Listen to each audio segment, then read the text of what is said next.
Join me as we talk all things true crime.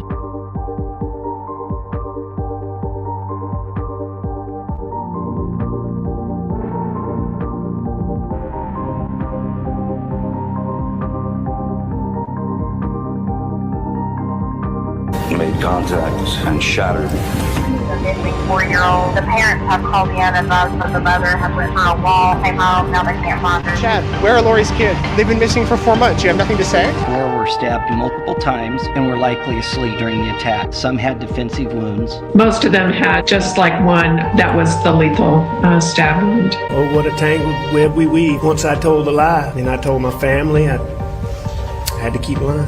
What's your name? Is a demon. We haven't cleared anybody.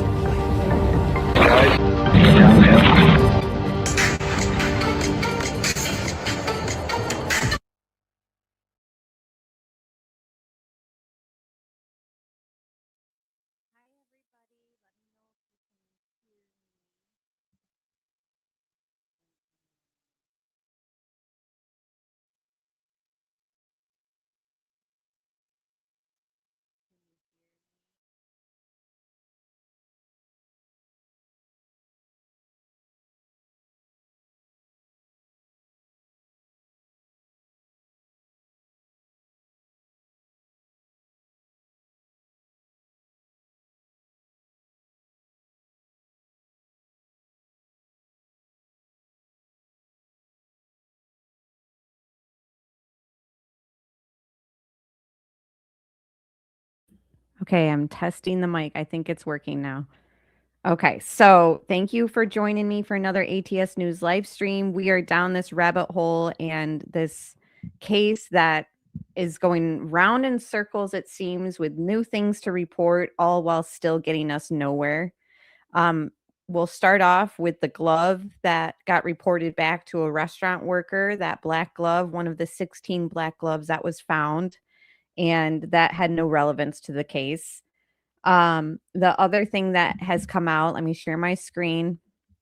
This was today. I first saw it on Brian Enton's X, and since then I've just kind of been going down my own research for it. So it says the FBI is looking into a possible, and he keeps saying, I've noticed also in his verbiage for the short that he did, which I'll play next, that kind of explains this further, is he's using like the words possible and may have been.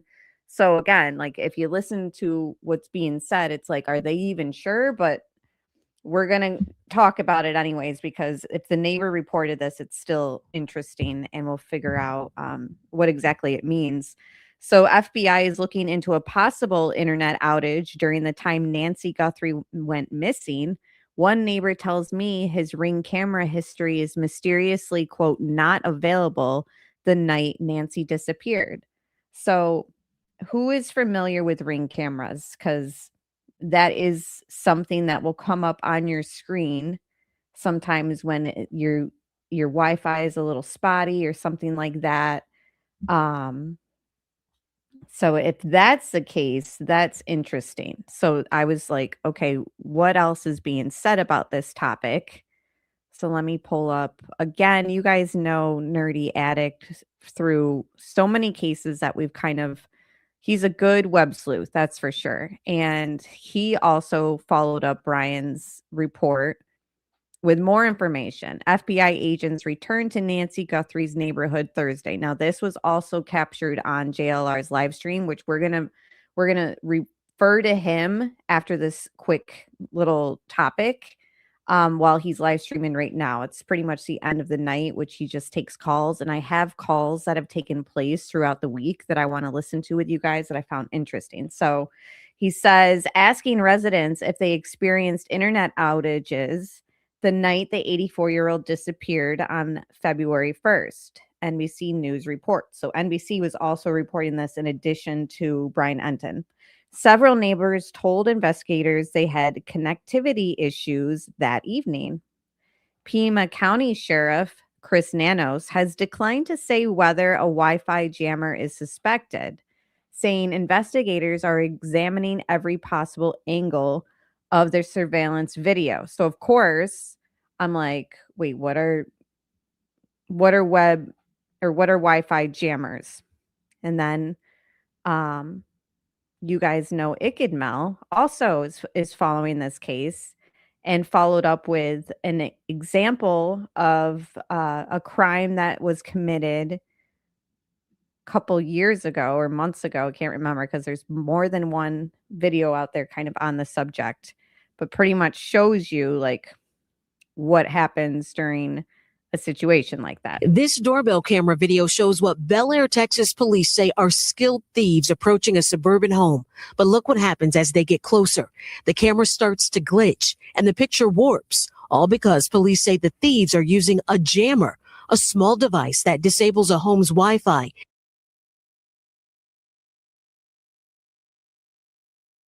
This doorbell camera video shows what Bel Air, Texas police say are... Okay, so I've got some more information about the jammers. Hold up. Let's share what exactly Brian had to say about his tweet, because of course it comes out on X first, and then he usually goes to his YouTube. Something new and interesting in the Nancy Guthrie story. There may have been an internet outage right at the time that Nancy Guthrie was abducted. I spoke with one neighbor who tells me that his Ring camera history shows as not available during the time of the Nancy Guthrie abduction, right around that time. And also, we know that other neighbors, the FBI has been to their houses and has asked them about a possible internet outage at that time.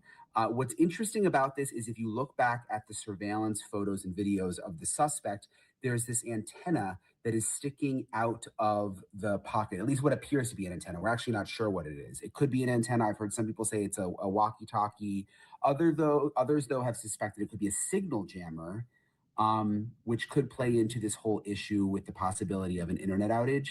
But this is new. I hadn't heard until now that there is one neighbor who says that his Ring camera footage, his Ring camera history is not available during that time frame, which is interesting. So I'll keep on top of it. This is downtown Tucson, by the way. All right, talk to you guys later. Hey guys,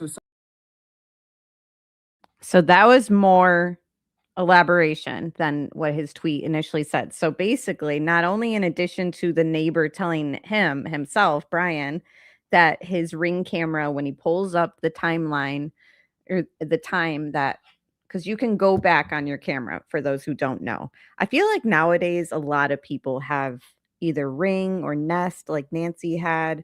I'd be curious to know in chat and on replay viewers, if you do not have a security camera, like let me know, because I'm very curious nowadays, like those who have it, those who don't, etc. But in addition to the neighbor telling Brian that, he says that the neighbors said that the feds were asking questions about that if they were having internet problems. So that's interesting too. So the jammers was something. Do you guys know anything about jammers? Because I've got something that kind of explains it a little bit more. But I've heard of these things, but I've never. It's not really talked about often, in my opinion. So let me just share my screen a second. But yeah, let me know if you guys know anything about them or have heard of them. Hi, Valerie, and hello, everybody who joined. Hi, Johnny. Good to see you. I was just about to message you, and then I was scrambling with my microphone problems. The one time you weren't here, Johnny, to give me the sound check. Okay, here we go. So yeah, this isn't confirmed that this is what was being used, but it's possible. Okay, so this is sort of like a new theory going around right now based off of what the feds were asking neighbors and off of what a neighbor told firsthand to Brian Enton. For Wi-Fi jammers, wireless communication signals can be blocked or jammed by Wi-Fi jammers, which makes it harder for devices to connect to the internet or converse. Many nations have banned them, including the US, where they are regarded as breaking federal law. The Federal Communications Commission alerts users to the fact that using these devices is prohibited and may have negative legal repercussions. 4. Wi-Fi jammers. Wireless communication signals can be blocked or jammed by Wi-Fi jammers, which makes it harder. And then when I fell down that rabbit hole, I also found a report on this being used for a robbery. Hold on. This was 3 years ago, but I know that Ickidmal shared one that was more recent. So this is just an example of crimes being committed while using these jammers. And this isn't in Tucson. This is Detroit. And I think the one Ickidmal shared was Texas, but I'm not 100%. Yeah, exactly. I spoke with a woman who says her SUV was stolen right out in her driveway. And when she went back to look at her Ring camera footage, hours were missing at the same time her car was stolen. And I spoke with a local technology expert who says that was not a coincidence. You see them on almost every block. A Ring or some form of doorbell camera system, the small home security device gaining significant popularity over the last decade. But as their use has grown, so has the ability of hackers. If you're relying on wireless to be a security thing, you're looking at it wrong. Chris Burns, the owner of Techie Guru, says security cameras that use Wi-Fi to record are more about convenience than actual security because Wi-Fi can be easily disrupted, preventing the camera from capturing who is around your home. And criminals are catching on. A woman in Detroit found out the hard way when she says hours of her Ring camera footage were missing during the same time her blue Trailblazer was stolen from her driveway on August 14th. Similar stories popping up across the country. And Burns says he knows why. Wireless signals are very easy to jam or block. By using a deauthor or Wi-Fi jamming device. Like this one right here. A deauthor, which can be the size of an Apple Watch, will overwhelm a Wi-Fi system, forcing the doorbell camera to stop recording if you stand close enough. The accessory only costing about $10 to $50 and can be found on Amazon. But a jammer is going to cost you maybe $150 to $1,000 depending on what you're trying to do. And it's highly illegal, so it's more difficult to find. But a powerful jammer can prevent an entire street from recording on its doorbell security camera with the switch of a button. We reached out to Ring about the issue, and a spokesperson sent a statement saying, quote, like any Wi-Fi enabled device, Wi-Fi signal interference may affect Ring device performance. If customers are experiencing issues with connectivity, we encourage them to reach out to Ring customer support. So again, that basically just confirmed that, yes, these jammers can affect the way that your security system is working at that moment. Like as they're pretty much clouding your internet connection, obviously your camera footage that you were capturing is going to be interrupted. So the neighbor claims the night Nancy was taken, this occurred. He pulled up to reference, well, let me see if my camera found anything. And lo and behold, it just keeps saying not available for that time frame. They are illegal, but apparently that doesn't stop criminals. So some people are thinking, well, this seems more sophisticated than we initially thought. Is it that? Or these news segments, this one and the one that Ickidmal shared, seems like this is sort of common going around. How can customers protect themselves? For true security, it should always be hardwired. It should always be plugged into like Ethernet or something like that. A spokesperson with Ring went on to say, yes, they are aware of this problem, but it's rare. But the technology expert I spoke. So Ring themselves, after this news segment was reported and researched, they said that these are rare. So this is 3 years old. I can play you guys the Ickidmal thing that he shared also.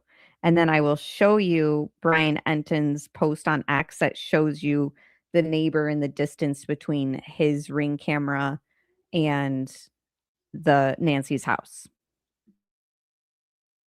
with says as time goes on, this technology will get cheaper, so jammers could become more popular. So it's important that everyone become more aware. Live in Detroit, I'm Kiera Hay, 7X.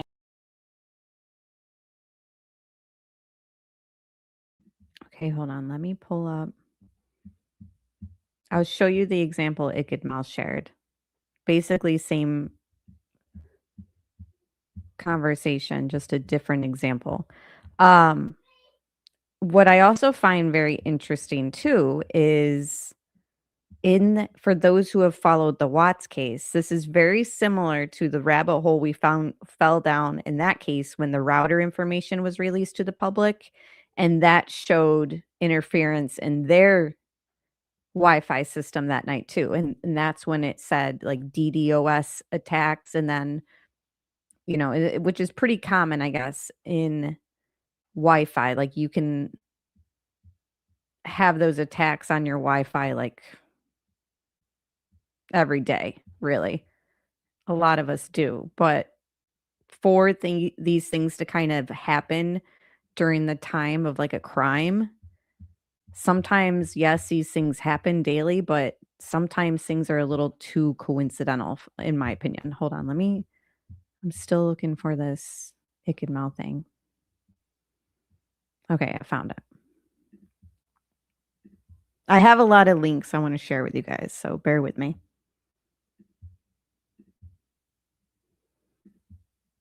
Bel Air, Texas police say are skilled thieves approaching a suburban home. But look what happens as they get closer.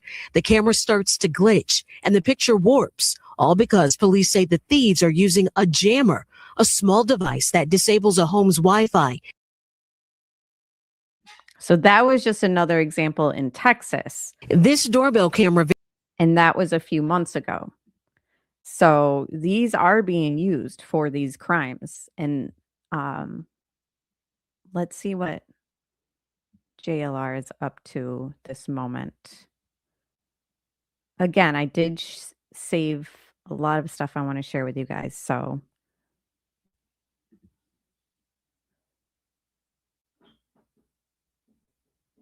and I have blood comparisons I want to do too.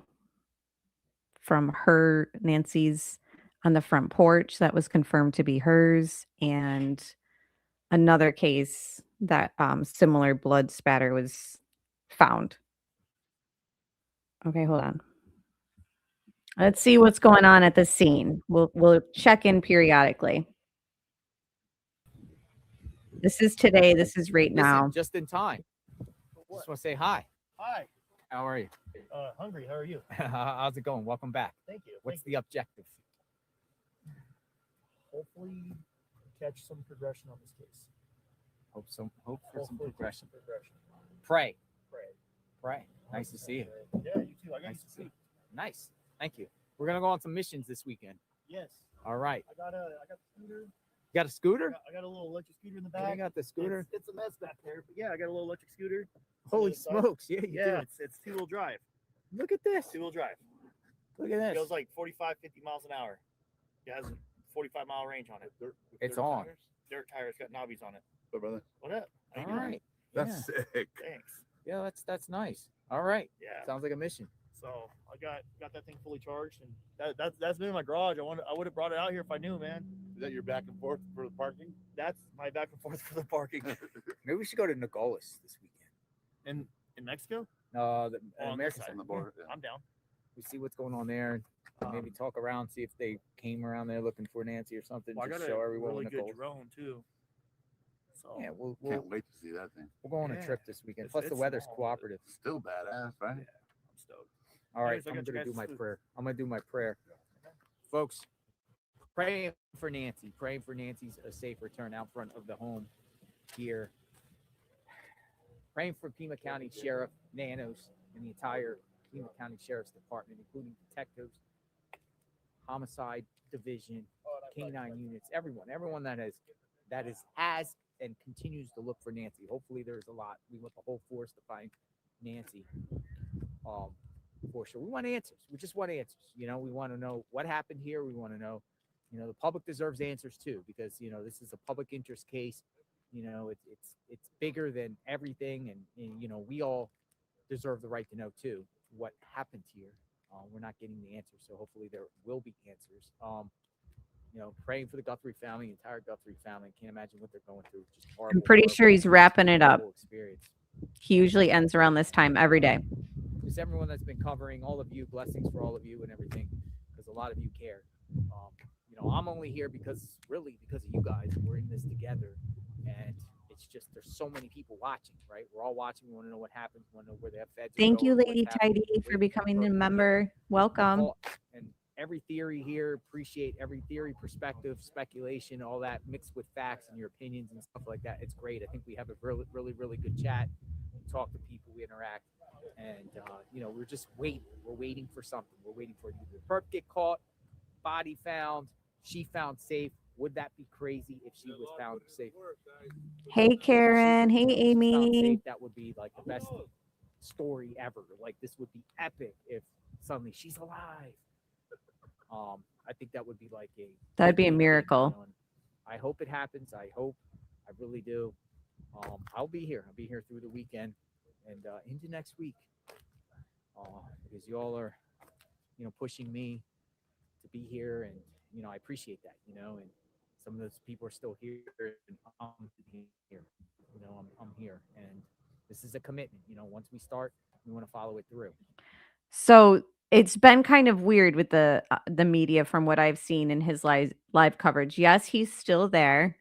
The media was told to park on one side. They had like construction cones up and like arrows of telling them where to park. And then slowly but surely, the last, I don't know, I'd say 2 weeks, 10 days maybe, there's just hardly any media there. There's maybe like 1 or 2 left with JLR and the streamers. So more YouTubers on scene than mainstream media. Brian Enton, of course, is still going strong with the case and following up all the updates as well. But yeah, they removed all the cones saying like, you know, park over here because there was no need to kind of have them there anymore. Like it's pretty much not very many people. And as far as law enforcement, they like seem to have a pretty good relationship with JLR, specifically in the other YouTubers. So I know that there were some media reports and some neighbors that were like, get out of here, or, you know, that law enforcement doesn't think they're helping, stuff like that. But like from what I've seen and from what's been shown, it seems as though like they're totally cool with I mean, they have every right to be there, like in filming and updating because the press and all. But yeah, it seems like a pretty decent relationship between law enforcement and the streamers out there. Even though there was like, okay, you guys can't search, and then it was like, oh, you can, and just not on private property. So it's been interesting to watch. And there's some other things too that I want to share with you guys when NBC went out there. Hold on. And unfortunately, it might be a long time too. So we have to also come with the reality that this situation might push out a long time, you know, but whether we're here, whether we're back in Florida covering it, whatever like that, we're going to continue to cover. But I'm not going anywhere in the foreseeable future. Just like, you know, I played out every 4 or 5 days, you know, but you know, we're going to stay and we're going to wait to see what happens. So everything for me is good at home in Florida. So I'm good. I'm good. All right, folks, we cover true crime 24/7, 365. I'm sorry, SWAT? Yeah. We know. Yeah, we know the SWAT. It was just a little SWAT. All right, boots on the ground, folks. You got food. I'm going to eat a little food, get out of here before it gets dark. The first thing tomorrow, 7 a.m., be back like we always do, 7 to 7, a little earlier today. And if anything else pops off tonight, you'll hear it here. Thank you so much, everyone. If I didn't acknowledge all of you, I truly apologize. We got the fastest chat on the internet, too. It's just flowing very, very fast. And keep the yellow flowers, the hearts, the prayers out there. All right. Till next time, folks. Thanks for watching. JLR Investigates. We will talk soon. Have a good night, everyone.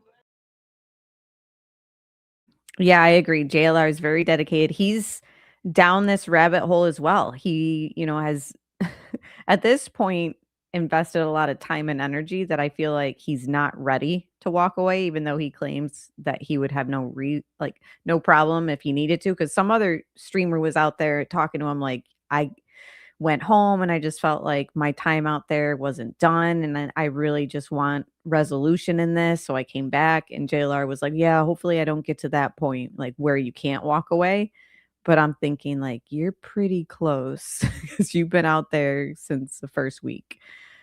This also is News Nation's report on the jammer internet situation. So it says the FBI is looking into a possible internet outage during the time Nancy Guthrie went missing in Arizona after her neighbors reported suspicious stoppages in the service.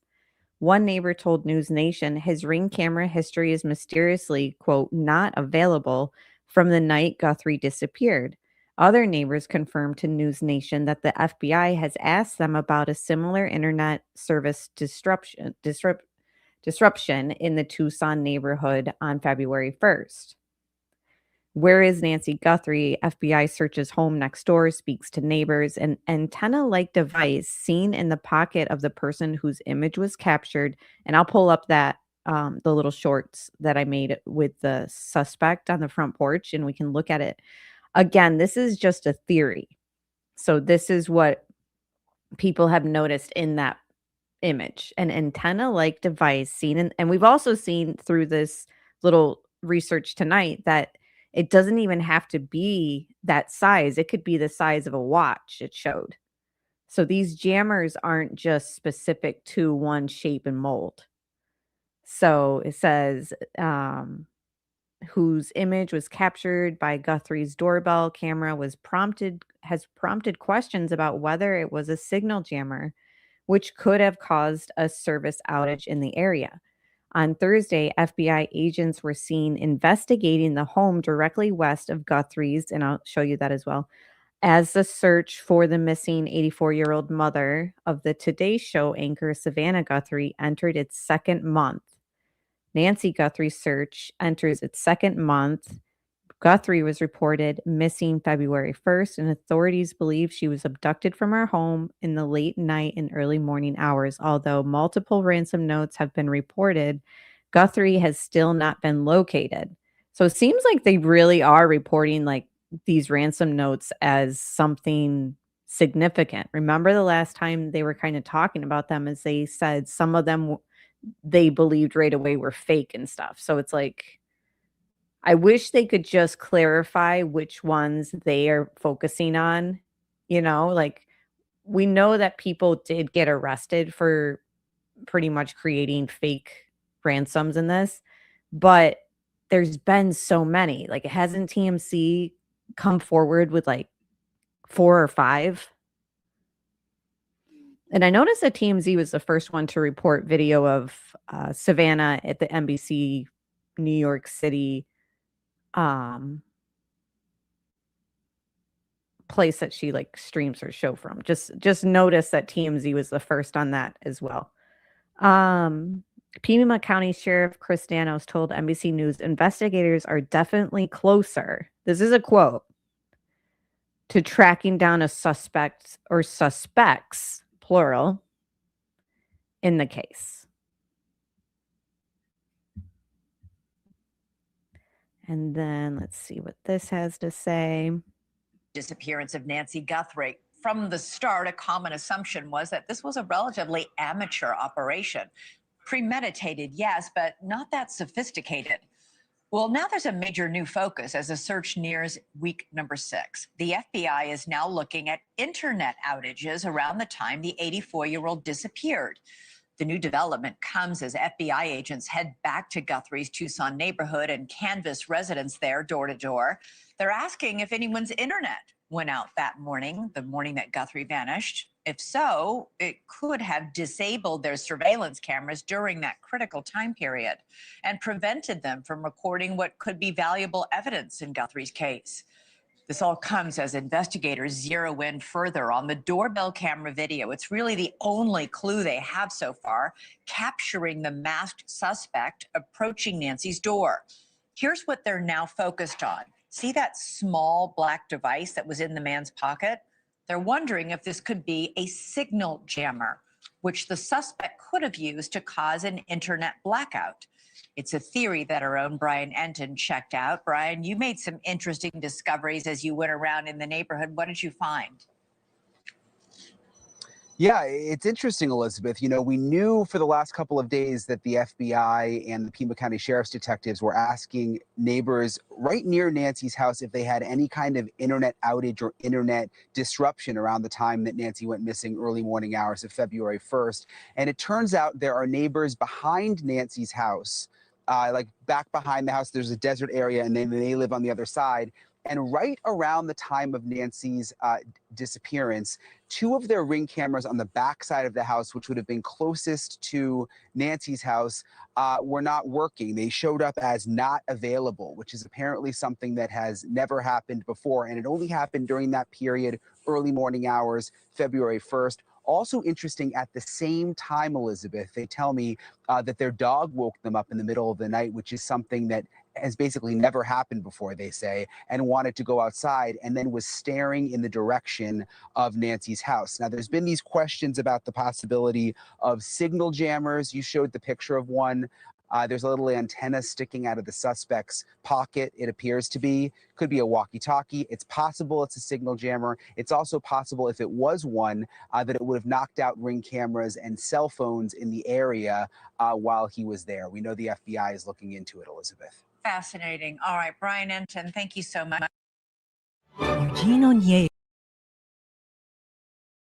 So that is very interesting if more than one neighbor reports the same thing. So this shows you this is a distance from where the Ring cameras that went offline are located in relation to Nancy Guthrie's house. It is open desert in between. You can see the roof of Nancy's house when I zoom in. So would the jammer affect the neighbors? Like, they're basically questioning the frame of distance, and is it possible?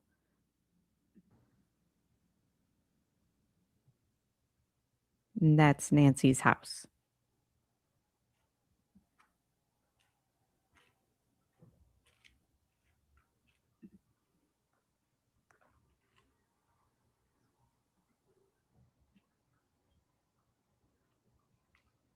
I agree, Michelle. And hello, good to see you. And everyone else who joined, good to see you guys. Tomorrow night, we're going to do a hidden true crime stream to kind of decompress from the craziness that's been happening in the world. So we need some hangout time. We missed it last week because I had family here.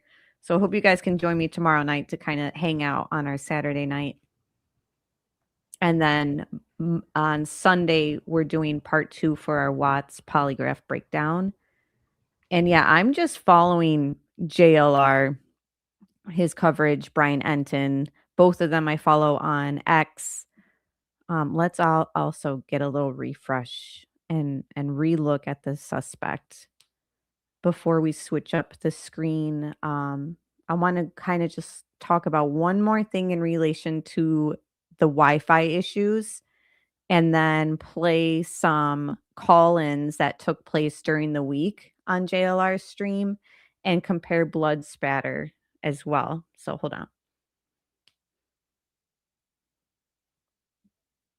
Oh my gosh, Michelle. I got a little taste and catch up on Hella's during the week, and I was like, you have got to be kidding me. Yes, Marshall Dove. I've been looking at her TikTok and her Instagram videos, and I'm like, secondhand embarrassment all the way. She's been doing dance moves. It's so cringe. I can't even explain how cringe it is. And we still never finished going through all those videos, so that's also on the lineup eventually. Oh, that'll be fun. Your family reunion. Have fun. See, I don't know. There's so many experts that are saying that this just doesn't seem cartel. But here's the thing, too. Some questions since I have us on the screen. I have questions that I noted too. I find it interesting and suspicious that Nancy's dog had just died. Like, this makes me more and more think that this was somebody who was kind of either watching her and like pre-planning this. We obviously know it was premeditated, but how premeditated? So many people are like, it had to have been somebody who knew her. Was this somebody who was just watching the situation closely? Because you also have to remember she filmed that episode for the Today Show with Savannah in Tucson. So was that put out to the public that that was happening? And I can't even find that episode. I found an older one. I found an older episode of the Today Show where Nancy is on there with Savannah, but I couldn't find the one that they were saying just took place that they filmed together.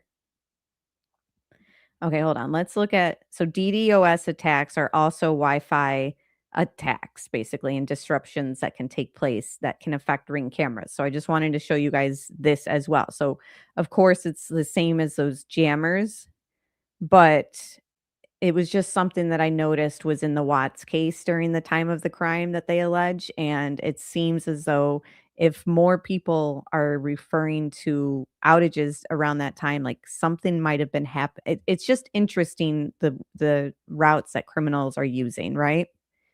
Like they know that you might have a security system, but that's not really going to save you if they have these devices, which are illegal, but obviously that doesn't stop people from getting them. That will render your Wi-Fi offline, and anything that you're recording during the time of the crime or the time that your neighbor is experiencing a crime, these jammers are not going to protect your security that you thought, well, at least I have a camera and I could see something. It's just crazy. Like and the feds asking about that, they seem to think, and by now I would think that they would have Wi-Fi analysis like from Nancy's, where you can print up and see like the codes of everything taking place, which is what was given to us in the Watts case. That's how we found out about the DDoS attacks. So something was happening, and maybe they know that it wasn't like a common thing, because these things can happen regularly, but if it was just around that time, it's just weird. It's just very weird that they're asking about Wi-Fi. That's what a lot of people think, Lady Tidy, and so many are like also dead fast at saying, well, no, with the footage of them at the house this week, remember they all went to the memorial. Tommaso was in the middle of Savannah and Annie, and like I don't know. Anything is still on the table for me, because there's never been a clear indication if they still have Annie's car or not, which drove Nancy home that night. So again, back to my little notes of things that I've kind of been pondering is like the timeline that her dog passed away, because obviously the dog would alert if somebody was in the house. So people have suspected that somebody was in the house waiting for her. They let the other person in or something like that. Other people have suspected that, a dog would have maybe alerted her. So the fact that this crime took place after the dog died and after she filmed publicly with Savannah for the Today Show, we also want to know, did Tommaso walk her up to the door? Like, did he walk her up and inside? Like, why are we not really aware of certain things in this case like that? You know what I mean? Like even the Uber driver, obviously I would hope have cleared the Uber driver, and I would hope they would have cleared the pool people that have been in and out of the property like numerous times by now. Because I'm just thinking, if it's not somebody in the family, because they've claimed that the sheriff has claimed, we haven't heard it cleared from the federal prosecutor or from FBI that the family is cleared, but the sheriff has claimed the family has been cleared, even though they had Annie's car. So it's just all very interesting. Like, so many questions that we're just going around and around on. And then there's those reports stating that we kind of went through one of them last week, stating that the Guthries are considering suing. Why isn't this loading? Suing Ashley Banfield for her report talking about Tommaso being the prime suspect, and yet we don't know if those reports are accurate. It's just very weird. So yeah, I kind of wanted to compare this very quickly to another case that had very similar blood patterns, in my opinion. You guys let me know. And then, so this is what was found on Nancy's porch. They have confirmed that it is Nancy's. Okay. So let me just put these side by side. For those who followed the Alex Murdaugh case, you'll know that his son was shot, and he was shot more than once. And before he got the fatal shot, he had been shot when he was standing up. This is what the expert at the trial said. So based off of the blood pattern or spatter, whatever you want to call it, in the Alex Murdaugh case, they believed Paul was standing straight up when his blood dropped. So this is Paul's. So kind of just give you an idea of like maybe Nancy was standing straight up during those droplets. Because some people have speculated she was on her hands and knees. Other people have speculated she was, being carried out. Like, we don't know, obviously. But I do remember the blood expert basically saying that he was shot, Paul in this other case, was shot standing up. And then before his fatal blow, these droplets had dropped from him standing straight up. So again, this is Paul's. You can, reference the trial and the blood expert that stated that. And this is just my opinion. I think they're very similar. This is Nancy's.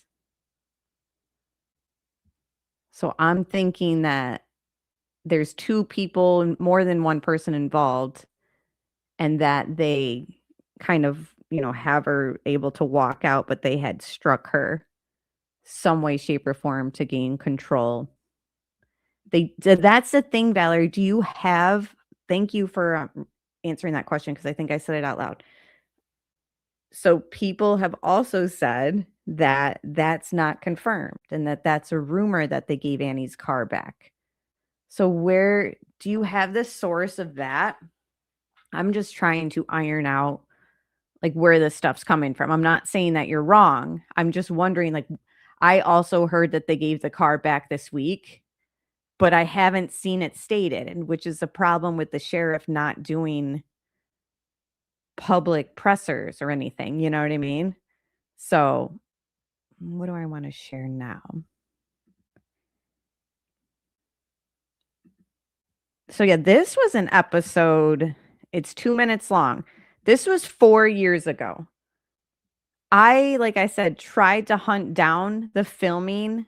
I keep thinking that someone from the family is the mastermind, in my opinion. A lot of people do. And I've seen it from all angles with the family. I've seen people pointing the finger and coming up with theories with every single person in the family. And I'm just like, I don't know what to think. I really don't. Some of them I think are far-fetched. Other ones I'm just like, wow, like maybe. And until there's a suspect or suspects named or a car description or, they haven't even given us a real sketch of the suspect. Remember that civilian came out with her own interpretation of the sketch, and FBI came out with their description. But FBI never came out with like, this is what we think he looks like. They just came out with a height comparison, and that was really it. We've never seen like a colorized version of the Ring camera footage, like all of it's just been civilians like doing AI, and like that was a professional sketch artist, but it's not from the FBI. It's not from the sheriff's office. Like, why haven't we had any of that? Yeah, the sketch is sketchy. I agree. And it's sketchy also, in which we've shown in other streams that like Court TV and stuff were saying that it was done based off of the FBI description. But then we went through the FBI description and it wasn't really about the face. Like their description was about height and stuff. So it's all weird. Hi, Cindy. Good to see you. See, okay, so Google is claiming they haven't given the car back. I can't even believe they gave up. I have so many questions. And the media is going home. Like the media, but like I said, besides NBC that did some, I'll show you that. I got it on JLR's stream that I think it was yesterday. They're stopping out at the house and doing like 5-minute segments and then packing up and leaving. Like Brian Enton, yes, is out there. But other than that, like I'm not really hearing much of people from mainstream media even out there anymore. And they didn't have any new news to report, but they reported that Savannah was back at the NBC studio or whatever in New York City. And it was like, are they that desperate for this story to just keep in the headlines? They don't have any updates from the sheriff. I don't know. It was just kind of weird because she's not saying that she's ready to be back at the Today Show, but I guess she went there to see everyone. I don't know. I thought all that was kind of weird, but Diva Girl says, are they going to let the Cajun Navy help? This entire case is mind-blowing. I know. The thing about the Cajun Navy, I've heard some mixed things about them also. So I don't know. I think they didn't get the approval. Yeah, I think Nanos refused help from the outsiders like Cajun Navy. I also heard, which I don't know if this is 100%, but this is coming from JLR. The Cajun Navy is not who they claim to be. I don't know if that's 100% true, but he claims in other cases he sees them like come out, they do media interviews, and then they like collect donations and don't really follow through with things. So I don't know if that's as a whole or it's just people claiming that they're part of the Cajun Navy, but that is coming from JLR and he's seen it firsthand in other cases. So I would tend to believe him over mainstream media. You've never heard of them until now. I heard of them, I think in the Sebastian Rogers case, the missing teen in Tennessee, who's still missing. But other than that, I was like, wait, what? Because I know of EquiSearch, like they're a legitimate organization that searches for people. So this Today's Show episode is from 4 years ago. It's only 2 minutes long. I kind of want to watch it. Haven't watched it yet. And this actually has Nancy on it as well. This is the time of day we do a boost, but this isn't just any ordinary boost. This is a special one. Hoda, you were so sweet. You shared the morning boost with me because it is my mom's 80th birthday, and I'm hoping this gives her a boost. My mom, Nancy Guthrie, was born this day. Nancy Ellen Long, 1942 in Fort Wright, Kentucky, carrying that family trait of round cheeks and curly hair and blue eyes that continues to this day. She's lived a life of integrity and loyalty. She is a consistent doer of the right thing and the hard thing. She's a truth teller, whether you really want to hear the truth or not. She's quick and she's smart. She's well-read. She's curious about everything. She's daring and adventurous. She's willing to jet off anywhere, and I really do mean jet. She once got in an F-16 and for a ride. She has met unthinkable challenges in her life with grit, without self-pity, with determination, and always, always with unshakable faith. She loves us, her family, fiercely, and her selflessness and sacrifice for us, her steadfastness and her unmovable confidence is the reason any of us grew up to do anything. She's going to be embarrassed by this, but I hope a little pleased, because when I think of her, I think of that old proverb, the one she taught me about the woman of noble character. It says, her children will rise up and call her blessed. And so we do. Happy birthday, Mom. Happy She's turning 80. You got to get a little special something. That was beautiful. And you told me recently that the reason that you were confident that you were going to have Vail was because your mother told you it was going to happen. Yeah, she did. I believe her. My mom, she's a truth teller, so she doesn't BS, if I guess I can say that. Sorry, Mom. And when I was in my 30s and wasn't sure I would ever have kids, she said, of course you will, honey. Nancy, of course you will have your family. Wow. Nancy's also a woman of great faith. She is. And the conversations I've had with her, she always talks about that. She is. She's an inspiration. Beautiful. Happy 80th, Nancy. Yeah, happy 80th, Mama. Thanks, Today's Show, for letting me do that.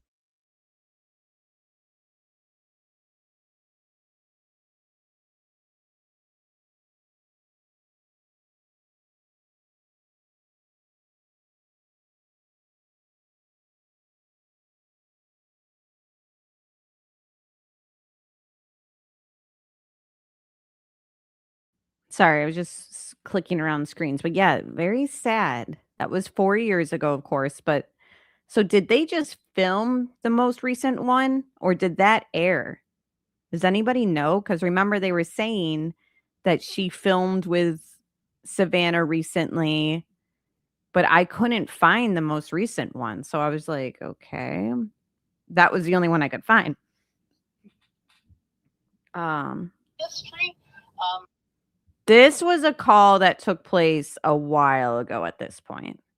I don't know why I can't like expand it. The chat is no longer there anymore. I get it, but I don't know. This was an interesting call in on JLR's stream, so I wanted to play it.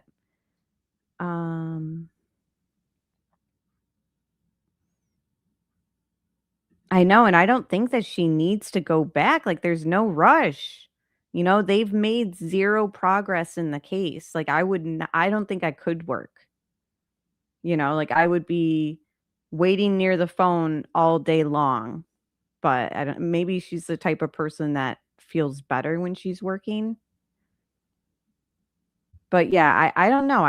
I need to know if it aired publicly her episode with Savannah, because that would also make a huge difference in our theories. Because if it was public that they were filming in Tucson, which everyone says that's where they filmed, then that opens the door for people being opportunistic on this crime. Like, oh wow, Savannah Guthrie's mother lives here.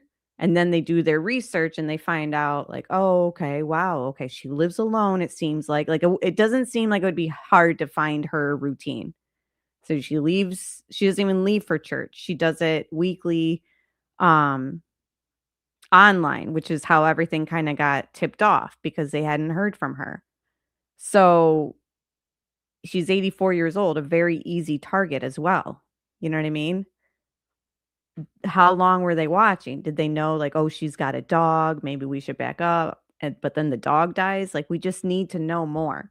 I need to know, which I could not find, that segment that they aired, that they recorded together.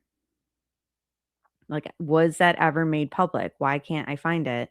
Maybe it was never made public, but it was made public that they had filmed. So then that kind of limits this whole opportunistic theory, because it's like, oh, okay, well then if nobody knew about it until this crime happened and it was reported that they filmed it, then that makes a difference than something public being aired. Do you know what I mean? Yeah, she's not going back yet. She just, I guess, was visiting. Hi, Criminality. Good to see you. So yeah, that's what I want to know, because it seems like that episode that she recorded with her mom is not public, unless I'm blind and I've missed it. But I definitely searched for it, and I want to know like where that falls in the timeline of things.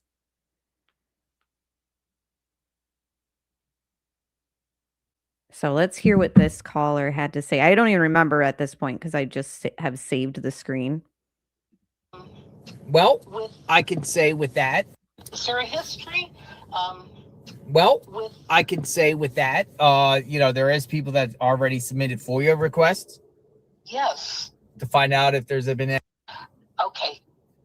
Okay, so this, from what I do remember now, listening a little bit, this caller is kind of theorizing that Annie and Tommaso could be involved.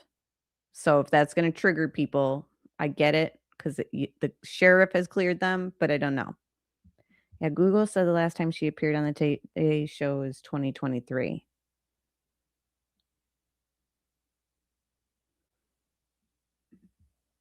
Yes, I think she's trying to get back to routine as much as she can. And balancing all that. In November was the filming for Thanksgiving. Okay, let me look that up while I play this caller.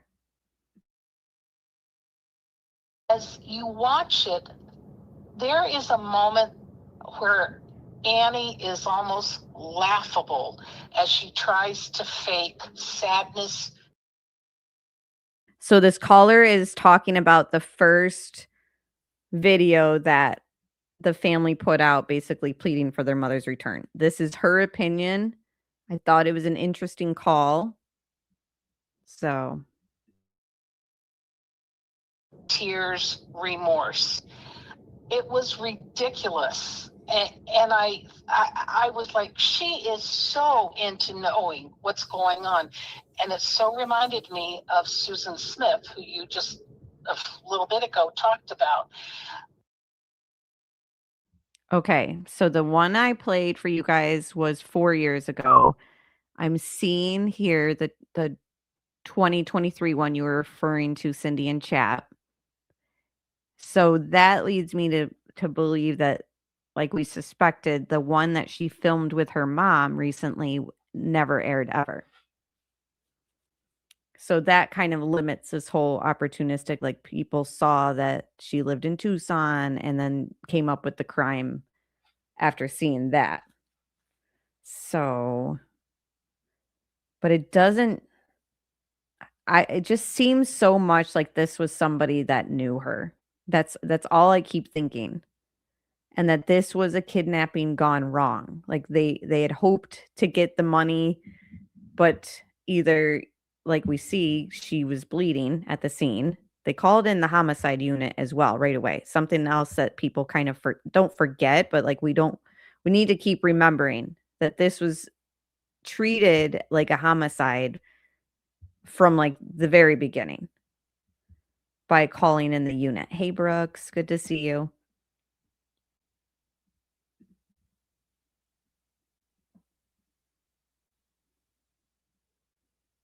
So they did the filming at the restaurant in November, but it has never aired. Is that right? But they filmed it already. Annie's reaction was not real. It was fake. Savannah's reaction, totally real. Cameron's reaction, stunned and totally real. Annie sat there and tried to, like she was, just really distraught. And it was as fake as anything. And I have a question. I think Annie is a subdued woman in her relationship. Now, you guys let me know if you agree with what she's saying or not, because I'm curious. Yeah, it could be someone that knew her, but then they paid out. Because that's the thing. The suspect in the footage at the doorbell camera doesn't look like the body shape of anyone that we've seen. Not that Luke Daly guy that we went through last week. Not Carlos. Not Tommaso. Even the Savannah's brother has been speculated on, like, well, where was he? You know what I mean? Like, I don't think that the body types match any of those people. Cindy still thinks Tommaso has something to do with that. And from what I remember, even though there's reports going around that the Guthrie family is considering suing Banfield, I don't know. From what I remember, though, Banfield still was standing by her source. Even after... Okay, hold on. I'm not sure about even after the sheriff cleared them, but from what I remember, I think so. I think she was still kind of standing by it. Jay coming in at 27 months for the membership. Thank you so much, Jay, and good to see you. Hey, Amber and Chatters. Hello, hello.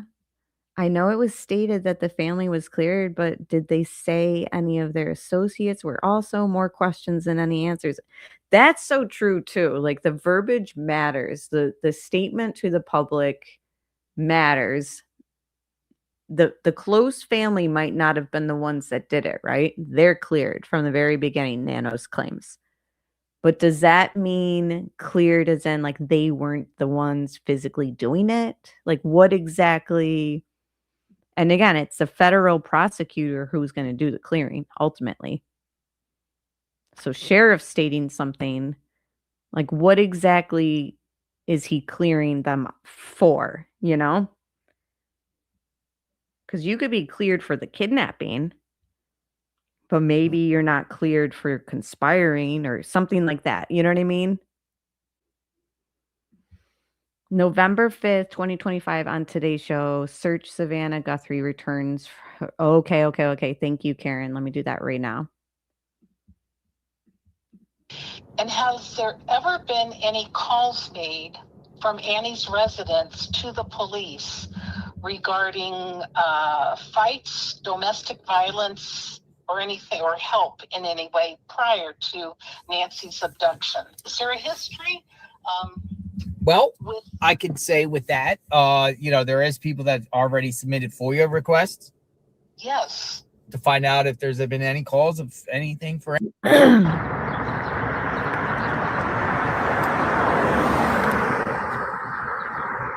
So according to records, they tried to. She tried to sell her home. People, I've been getting from a country, whether it be you no longer need or use. Also keep in mind too, property taxes are through this roof. Each year, property taxes continue to go higher and higher in different communities, right?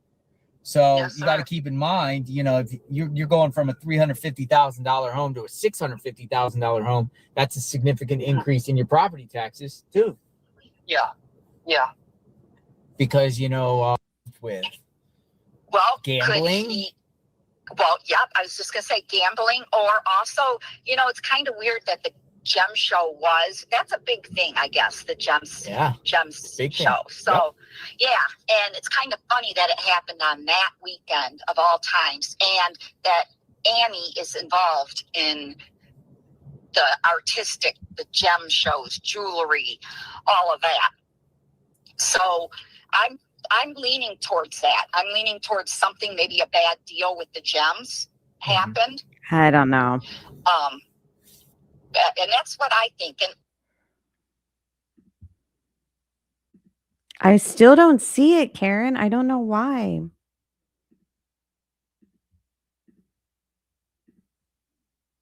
Oh, this is also something I wanted to share with you guys while I still look for that. So this happened yesterday. And in real time, it was just like, what the heck? That's the truth. You see it with your own eyes, man. Hello. Good morning. It keeps like starting the stream over as I'm freaking watching something from where I paused it. But I think I'll be able to find it because I think it was right here. But yeah, pretty much he's going to show you how mainstream media is covering this case. And they just staged this whole like segment. They weren't there, nobody was there, and then NBC like rolls up and they have like people there and they're like coaching them. They're like, okay, so we're going to ask you this. You're going to tell us your first name and last name and blah, blah, blah. And it was just so like staged, and it's just interesting to see JLR doing his real-time reporting and updates, and then to kind of him show the behind the scenes of like how mainstream media is doing the same story. It just seemed very like fake. Like when he's walking up to neighbors or they want to walk up to him and talk to him, it's very interesting to see like a real conversation. But then he sees NBC roll up and he's like, what the heck's going on here? And then he's like, oh my gosh, they're like telling them what they're going to say. Like once they hit action, and then they were doing like more than one take. It's just very interesting to see mainstream media covering this while JLR, like, okay, here it is right here. While JLR is like covering it as well in a totally different way.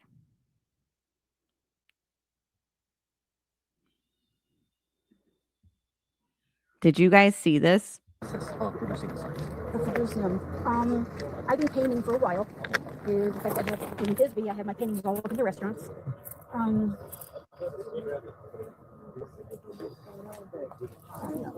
How hard is this? I'm sorry.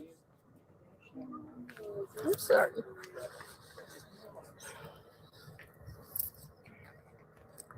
Please bring her home. Anybody, everybody, please bring her home.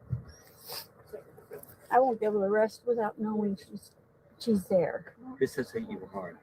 Very hard. And what's your message to Savannah? Oh, Savannah, you have been so wonderful through this. I know it's traumatizing. And all I can do is tell your mom that she will see you soon, one way or another. Talk to Nancy. Nancy, I know you're going to do all those pictures that I show you at home. I'm looking for you. We're all looking for you. And in the meanwhile, I am putting some canvases here to help bring hope to your situation. And as you can see, the memorial is absolutely gorgeous. My canvases. No, just you. So you got another one? What's that? Okay. Can you get your first? Yeah, same. Prius.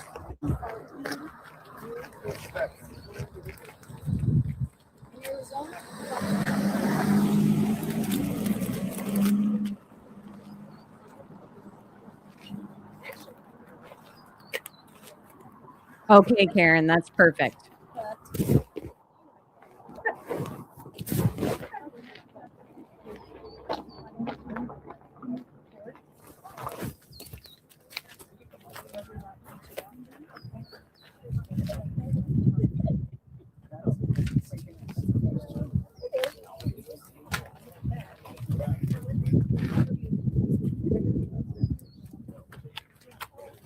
Do a lot of activity out here. Oh, I just found it, Karen. You got my umbrella. I just found it, Karen. So after I play this, I'll pull that up. Thank you so much for giving me like what to type in. Right thoughts, folks. So suddenly the woman comes with a bunch of signs with a personal camera crew. It looks like it's probably NBC, I think. Yeah, they put a microphone on her. Put a microphone on her. Put a microphone on someone else. I say that because I'll get your number and I'll text you. So. Right here. What you wanted to do?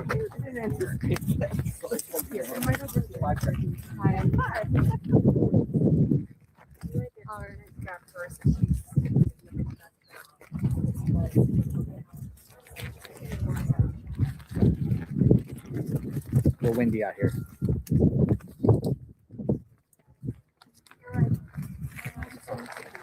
So this is NBC. This is who Savannah works for, obviously mainstream media.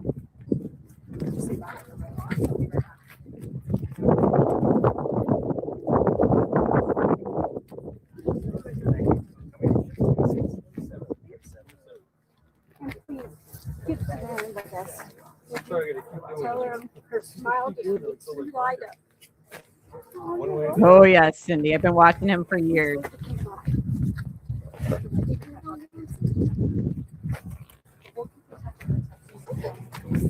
He is so funny, in my opinion. God bless you. Oh, there you are. Yeah. Now this was the first part. I will. But I have my bag.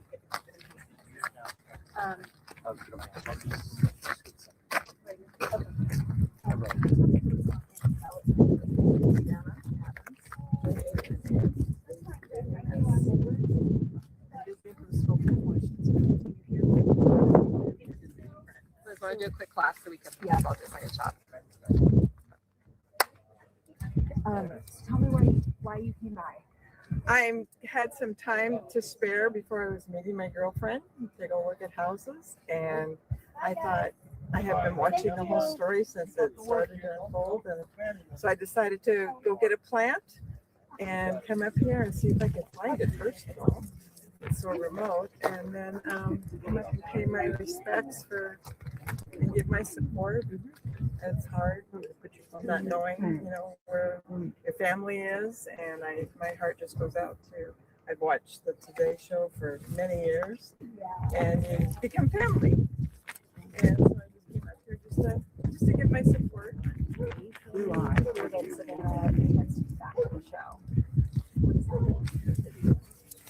I mean, it's got to be very. It's all scripted.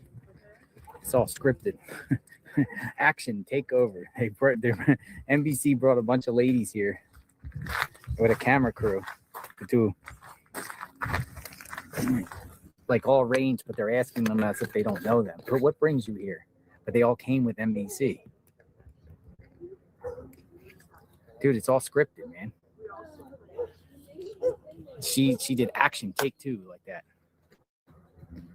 But what happened was the ladies came with NBC, and then they put them out there and they put the mics on them, and then they act like they don't know who they are, and then they all talk. What's your name? Where are you from? It's all scripted.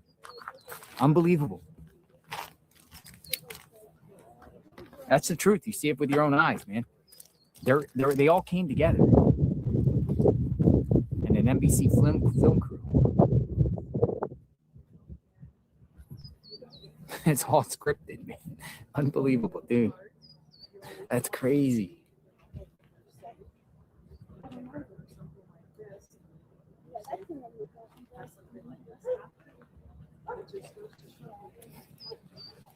So you'll see this on NBC, but they all know who each other are already. Now here's going to be another one. I'm getting out of the sun, but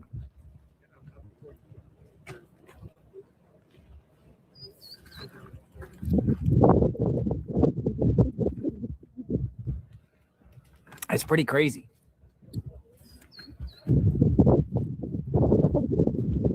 Somebody said, goes, what brings you here? What's your name? Where are you from? What brings you here? But they came with them. Or it was all, maybe they didn't come with them, but they all came at the same time. It was all prearranged. And then they put the microphones on them and everything. I know, T. Dude, totally scripted. And you know what? We can't forget this too. Remember, T?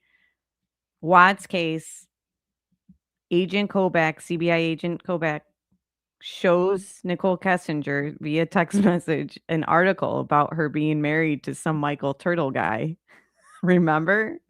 And then NK's like, they're grasping at straws. And who put that article out there? JLR.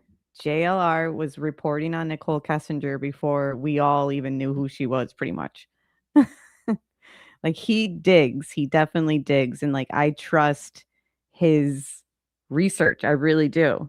And definitely trust his live reporting, specifically on this case, more so than mainstream media's.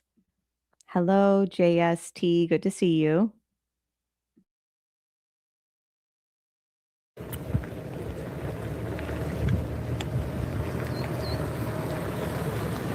They probably have said, we need some people down there in front of Nancy's home. We'll mic you up. We'll interview you.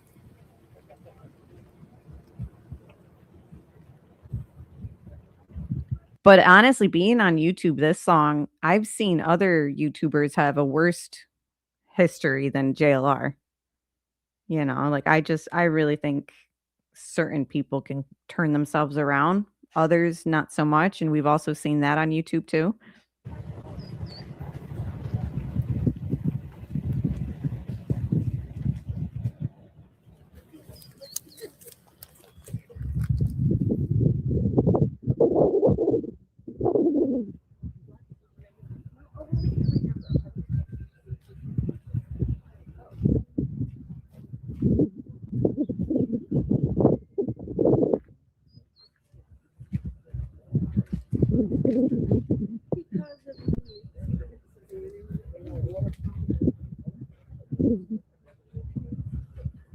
Hi, Neat Noodle. Good to see you.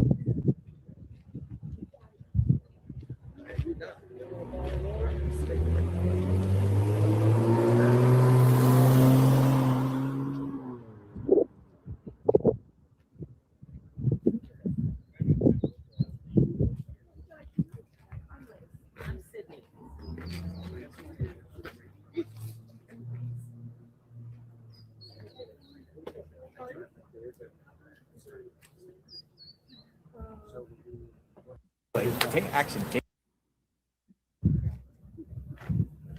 That's my take. If you guys see it differently, share.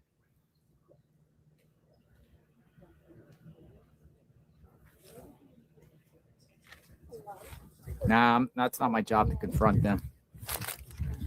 I'm not looking for trouble.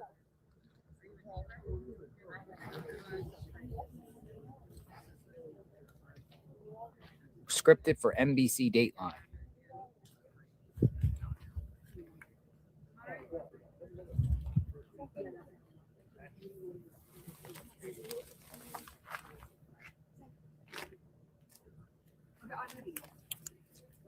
So you'll just look at this. Look, you'll look at us. That's what you just said. You're gonna look at us. You're gonna look at us. Just look at us. Here we go. What's your first and last name?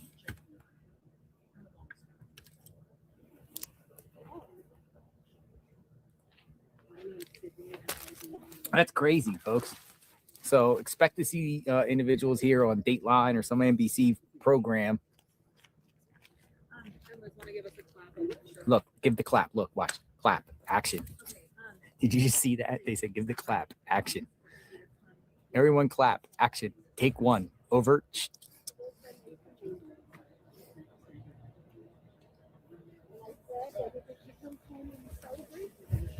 You see her clap? It's all. We're watching a movie. We're watching a movie script right here, literally in front of Nancy's home, like as if like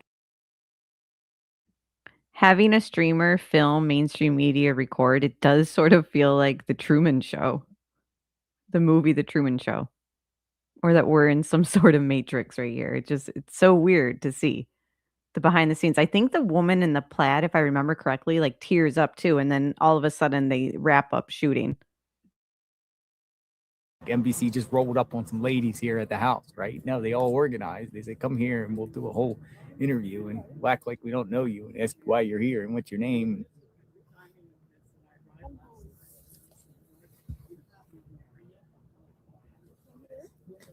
That's crazy. Again, unless you guys see it otherwise.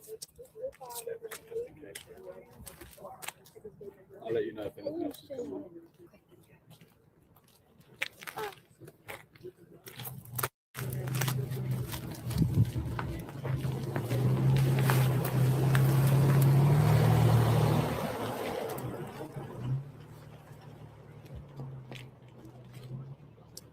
It's pretty wild, man. Was it fun? That's all scripted over there. Oh, cool. You agree? We got 3 film crews shut up at the same time. They all came at the same time. Did you see the clapping? Like the clap? It was like, take action, take over.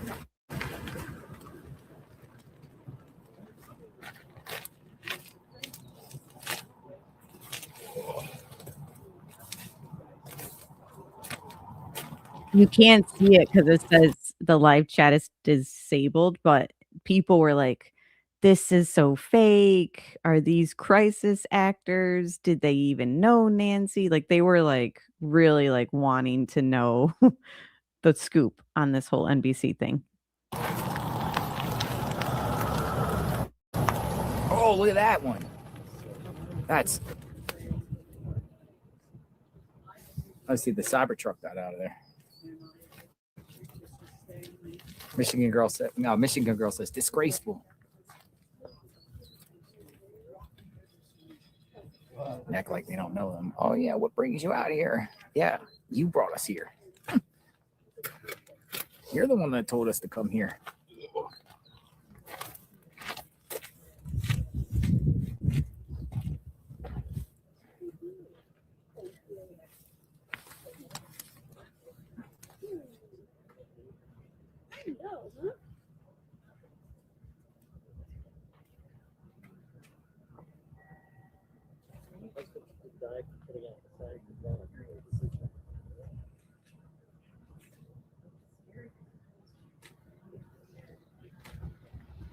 There's definitely much worse people on YouTube than JLR, in my opinion.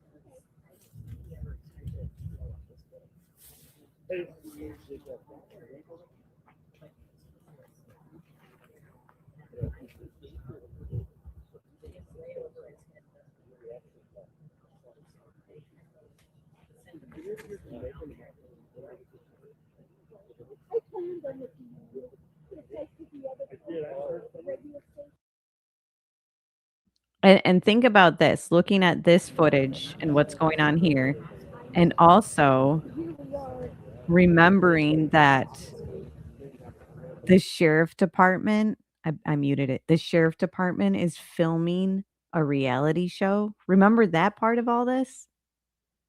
So it's interesting to see not even just this one segment of JLR showing mainstream media's coverage, but throughout the last few weeks, we've shared it in my streams. I've been like, watch this.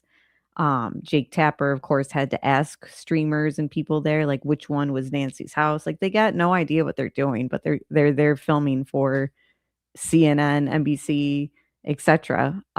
But thinking about the reality show on A&E that has come out about the sheriff's department adds like an added layer to all this weirdness. So I won't keep playing it, but they're pretty much just doing like a little interview with these people for a while, and then they just wrap up and depart.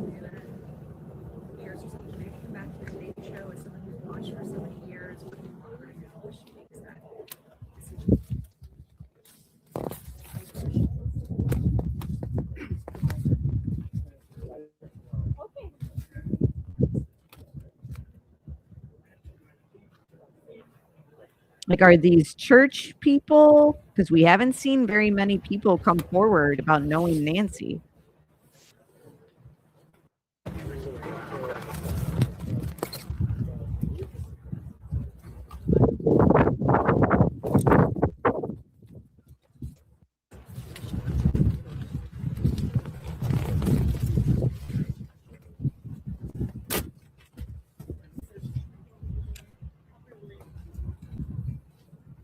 I was gonna grab it.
There you go. Microphone's coming off.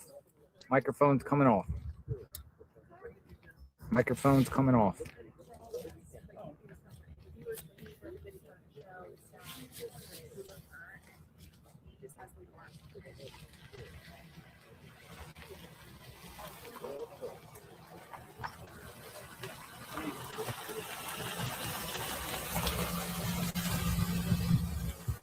Microphone's coming off.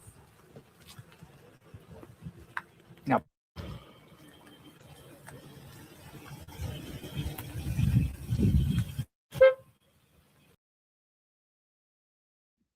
Just thought that was interesting to kind of see that go down.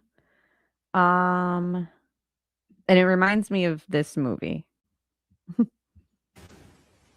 don't know. It's like, why don't you let me fix you some of this new? Just a very inauthentic, fake feeling watching that get filmed, especially after watching live coverage from JLR the over a month now. Cocoa drink, all natural cocoa beans from the upper slopes of Mountain Nicaragua, no artificial sweeteners. What the hell are you talking about? Who are you talking to? I've tasted other cocos. This is the best. That's what it feels like watching some of the mainstream media's reporting on this, like especially in comparison to JLR's. So this, thank you so much, Karen, for helping me find the exact link to this. So this was 4 months ago. This was the homecoming episode that she filmed with her mom. So let's watch this together. I haven't watched it yet. Have you guys watched this? Now this changes things because did somebody see this air and think that it was a good opportunity to go to her house and demand like a ransom or money and kidnapped her, but something went wrong? She got injured and passed, or they forgot her medication and she passed and they weren't able to do proof of life. That's sort of where I'm at right now, but I don't know, was it somebody who knows them? Or was it somebody who saw this air who also lived in the area and thought, like, I could pull this off? 812, back with the start of a very special and very personal new series. It's called Homecoming Today. And Savannah, we're going to start with you. You took us back to your old stomping grounds. Oh, yes, here we go. You know, I'm really excited about this. When people ask me, where are you from? I'm always proud when I say Tucson, Arizona. I grew up there, went to college there. My mom still lives there. And honestly, a part of me has really never left. So thanks to our sponsor, Visit Tucson, I got a chance to go home to show you everything from the Giants. And it's like, also you think about not very wise to put your mom's location. Like Tucson is a big area, but it's not impossible to track down, you know, the last name because people have already pulled up records about the house and stuff. So it's very easy to kind of find out where Nancy lived just off of this segment alone. Analysis says, I don't buy it. I feel something is off. Do you feel this is a more sophisticated crime than somebody who saw this opportunity from seeing this segment? Like people in higher places, or? Of the desert to the people who raised me, and really why Tucson is unlike anywhere else in the world. There is no place like home, especially when home is as stunning a place as Tucson, Arizona, where the sunsets paint the sky every single night, and every cactus is an old friend. Prickly pear, saguaro. This is the jumping cholla, because if you walk past it and brush it, it jumps out at you. Or, in some cases, frenemy. Ow. Still sharp. But Tucson is more than its breathtaking landscape. It's a vibrant community and canvas.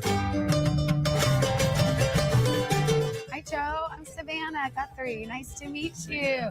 This is beautiful. Thanks. Joe Pagic has transformed Tucson one wall at a time. Wow, hold on. I just have to pause it and kind of look at this painting. It's incredible.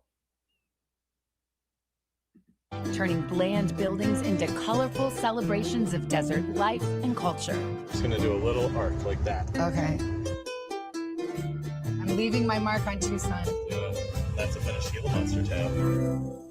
And speaking of desert creatures, no trip to Tucson is complete without visiting the Arizona Sonora Desert Museum.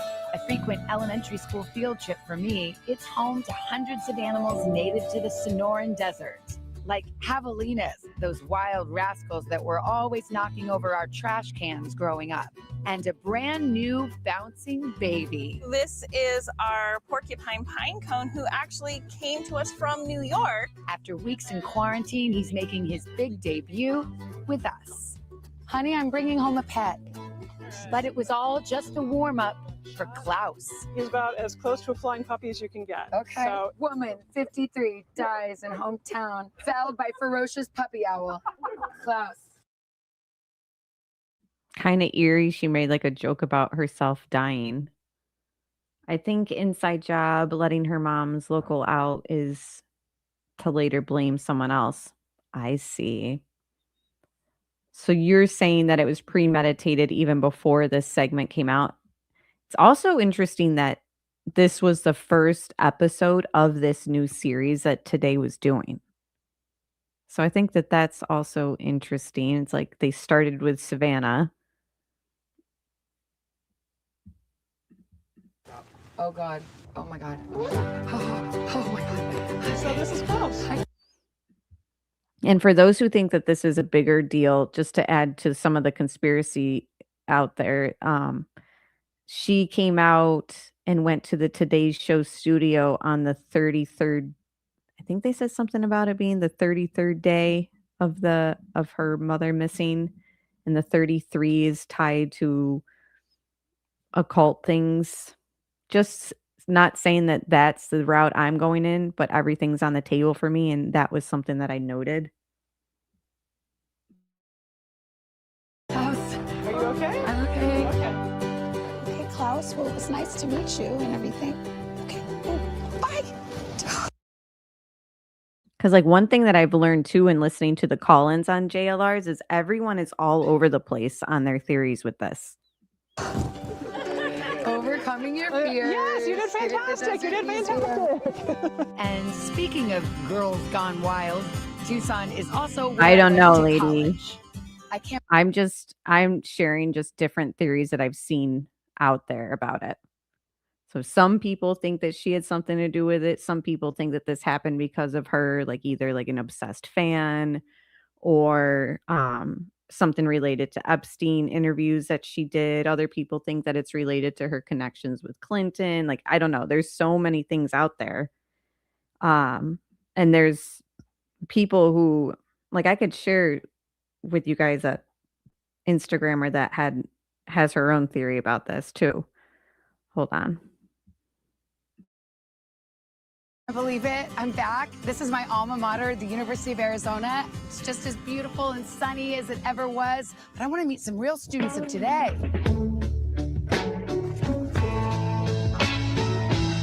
No. I know just where to go. Knock, knock. Mr. President. Hey, Hi. Savannah. Yeah, Great yeah. to see you. Just reading about you. Oh my gosh. It is so good to be back in Great Tucson. to see you. Welcome. I'm a hugger. This is home. That's fantastic. Where- We're so happy you're back. Where are all the students? You remember them all. Yes. Welcome home. Thanks for having me. Thank you. See you soon. Bye-bye. I'm here, but where is everybody? Welcome back home, Savannah.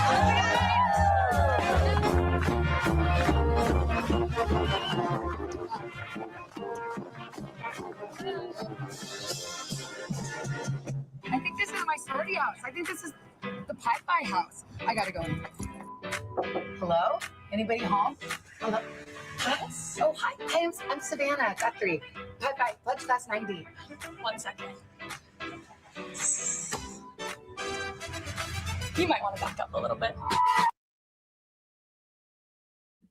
Just to kind of feed your theories a little bit, the analyst,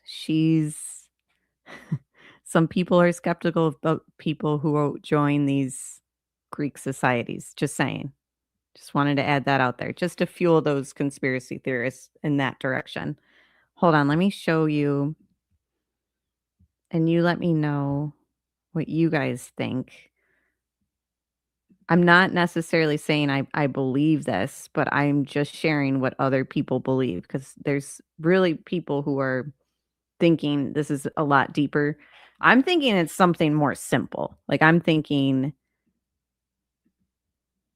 someone close to her. I don't know. That's where my head really goes to, but I am open to all theories. And this woman has a lot of interesting stuff related to the Epstein files and stuff like that she's reported on. So between TikTok and Instagram, hundreds of comments and DMs from you guys saying that once the Clintons finished testifying about Epstein, Nancy Guthrie would magically appear. So they finished testifying last Friday, February 27th, and it's now Tuesday, March 3rd. So where's Nancy? You guys need to stop politicizing this abduction as a Democrat issue or a Republican issue. I suggest that everyone start refocusing and taking the view that this is an overall possible government worldwide corruption issue. I'm not Okay, it's saying I two think wings in this country, two wings of the same bird. that I agree with, but I'm not saying I believe this theory, but I'm just saying people are like, yes, you are spot on. Like she has a lot of support with this. It's the same bird, guys. It's the same bird. I did read this morning that the case is being assigned to a special new task force consisting of detectives and FBI agents, and they are refocusing. Well, I hope they are refocusing in the direction that this abduction is Epstein related, because I still really, truly do believe that. I believe that Savannah Guthrie obtained some information from Virginia Guthrie and 5 other survivors when she interviewed them several years ago, and certain powers that be don't want that information to come out. And this abduction was a message to her and other journalists that the people you love are in jeopardy if you open your mouth. Let's still hope Nancy comes home. So again, that is just a lawyer who runs her own social medias, and she's been putting out her opinions on Epstein stuff and Nancy case, amongst other things. But yeah, I mean, people think that this is related to her husband's connections with the Clintons. Other people think this is related to the victims that that Savannah interviewed in relation to Trump. So that's just what's out there. Back to this episode that aired in November. Back in my day, we just did the secret handshake. Now they have a viral TikTok dance. Oh dear.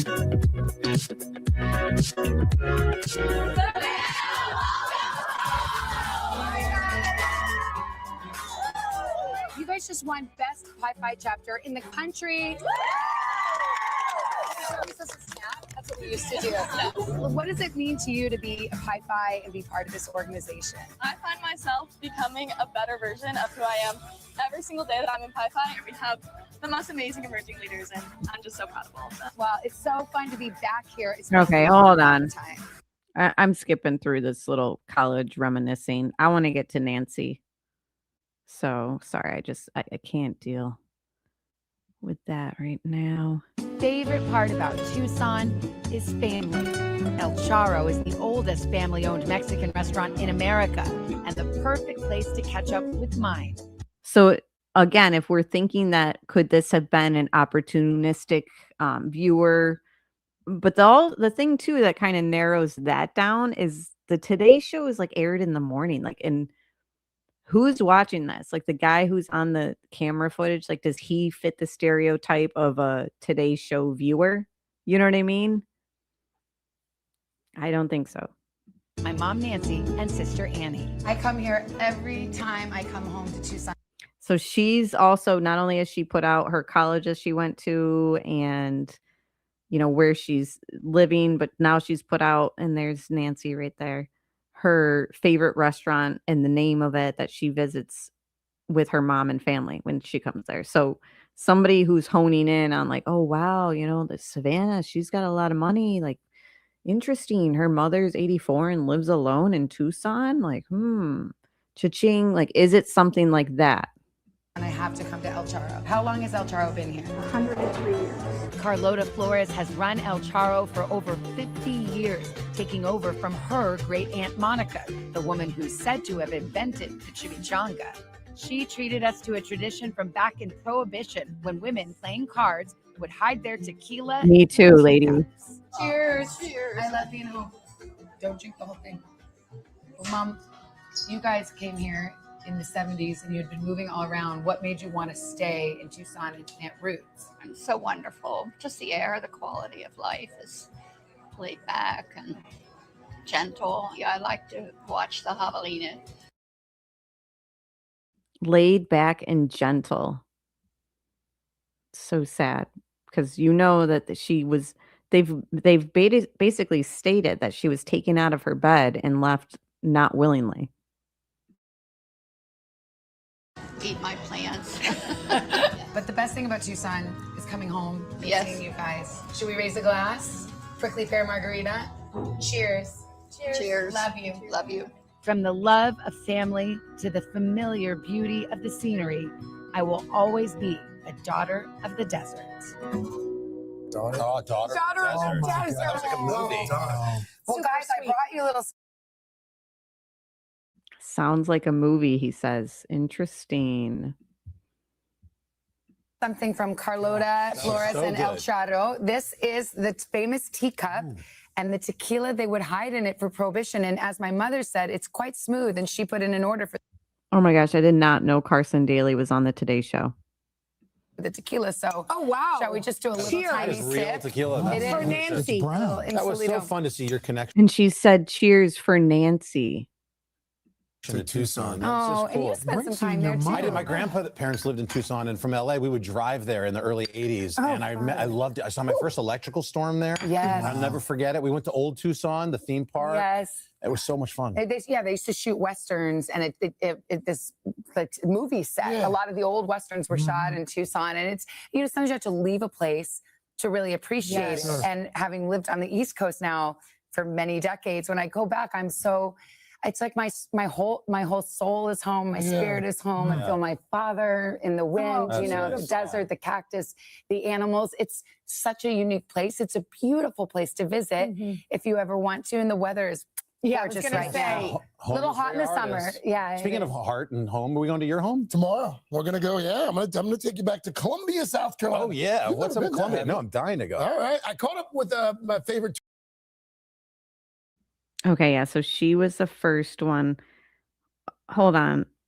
The analyst, I have something to kind of fuel your your theory.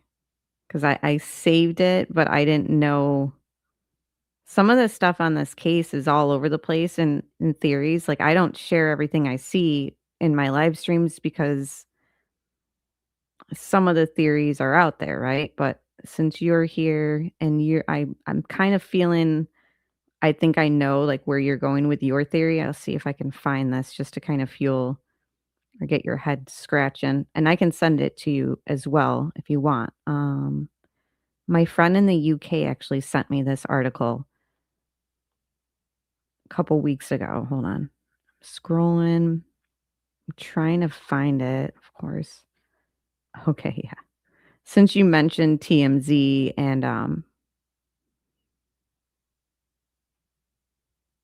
just want to share this just for you, the analyst, and what you're kind of going along with. So she said TMZ host is on the list. Yeah, he's in the emails. Basically saying like somebody was saying to Epstein in the emails, like, oh, get a hold of Harvey. He'll put out some good media coverage of you. Even though he was being accused of the things he was being accused of, Harvey was somebody that they could rely on. Okay, so this article is from a couple years old, the analyst. This is from 2017. So this is Trump's first. And then this is March.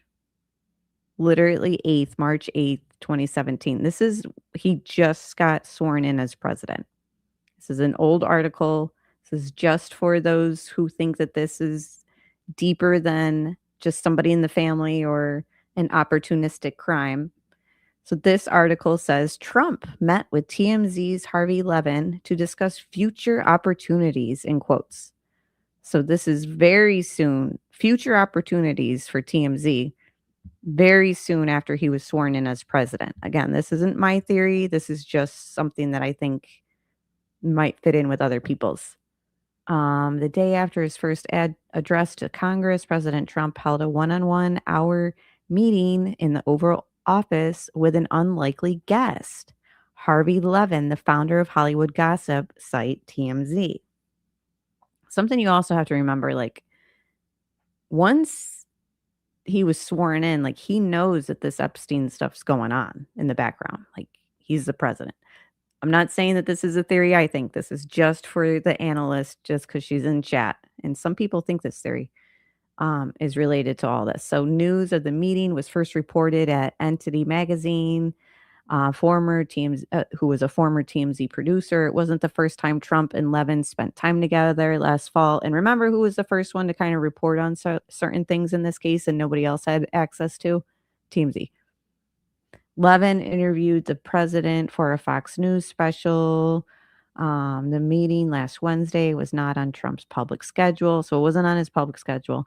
And the White House spokesman Hope Hicks told the New York Times that after the huge success of Objectified, which was about Trump that Harvey wrote, the two men were discussing future opportunities. Levin was the host of the Objectified series later this year, featuring interviews with celebrities talking about their most prized possession. The show is expected to air, blah, blah, blah, blah. Okay, that's about blah, blah, blah. Let's scoot down. And people with knowledge of Levin's visit told the Times there were a few reasons why he met with Trump. Levin wants him to appear on the show, and he'd like Trump to pressure his friend Tom Brady, the new blah, blah, blah. I don't believe what they're saying the meeting was about. I'm sure it was about other things. I'm not saying it was about Nancy Guthrie, but I'm just saying. It wasn't all business. People close to Levin said he was also given a tour of the White House with a top spot in the Lincoln bedroom. So I don't know. Just interesting, right? Like Trump met with TMZ for future opportunities, 2017. So again, this Epstein stuff's been going on, since the first term before that. You guys know that. But that was just to kind of feed the fire of those who think that. He does look a little old, I agree. But, he was in his 20s when I was watching him on TRL, so we'll give him some slack. Harvey steadily saying the FBI is very interested in the letter. Like a week ago, I heard him say, oh, yeah. And he was talking about how he's like, my sources from the FBI. It's like, why is FBI giving TMZ anything? Like, to me, it was very weird. Hi, Roxanne. Good to see you. She definitely shared too much. Right. Bringing it back to that segment that we just watched on the Today Show. I agree. That was a lot shared there. And it seems like they all went through it. It seemed like, I don't remember his name, but there at the end was saying that his episode was coming up next. So I don't know. It's unfortunate that was 4 months ago. So now we have to wonder, like, was this an opportunistic crime from somebody who saw that? And then they decided, like, wow, what's Savannah Guthrie's net worth? Oh, wow. Then the mother lives alone. Like, all this stuff could easily have been found out. I mean, people track down the Guthrie home just by like Googling it. Like, we can all type in our address or our name in Google and like you'll probably find your address and cell phone number and all that on multiple sites because sites sell your information, your data and stuff, right? So another question that was in a call-in on JLR's show was somebody was asking, okay, so we know that they weren't paying for the subscription for the footage to be saved to the cloud, but was that always the case? Like, was there a time when they were paying for the subscription for the footage to be saved to the cloud, or was it just they never paid for the subscription for the cloud info from her footage of the Nest camera? That was also a good question because it's like, yeah, that'd be interesting too. Like, was there a timeline where they were saving and able to kind of save data for her security and then it just stopped? Like, all this stuff kind of matters when we're trying to figure out what exactly happened and who's involved, right? Like the dog dying and then this taking place very soon after. I believe the dog died in December. So Nancy has a dog who passes. Obviously, a dog is a form of security. If somebody was in the house, the dog would have been alerting them, like Annie and Tommaso, whoever dropped them off, because it's changed from Tommaso to the family dropped her off. So it's just a lot of questions we have.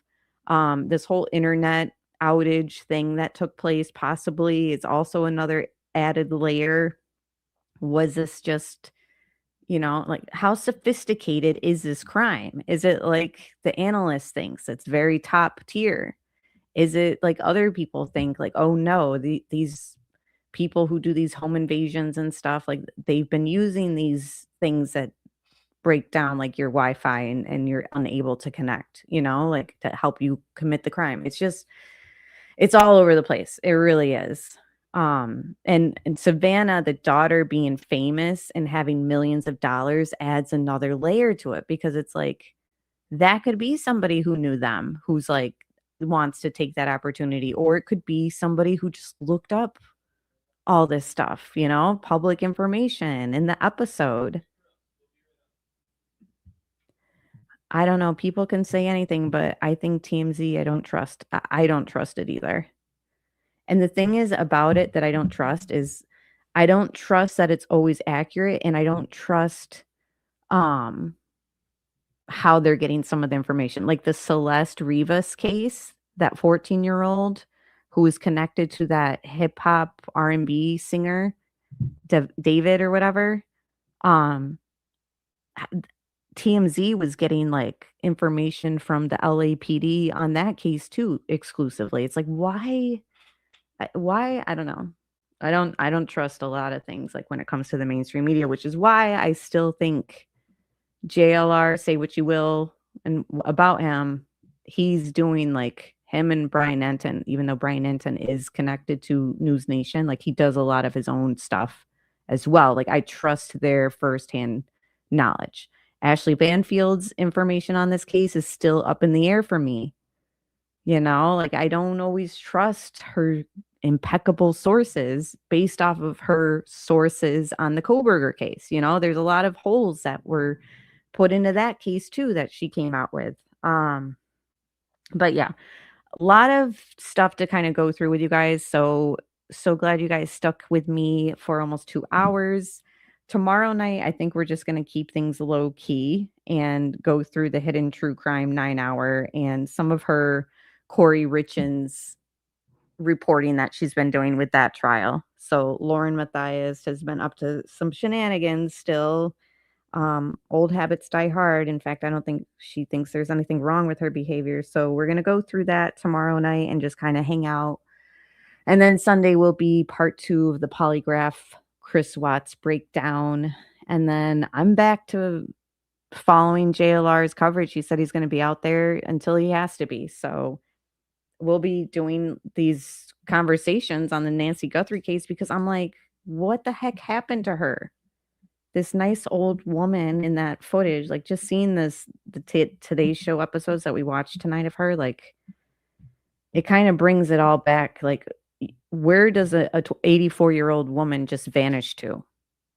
We know she left bleeding.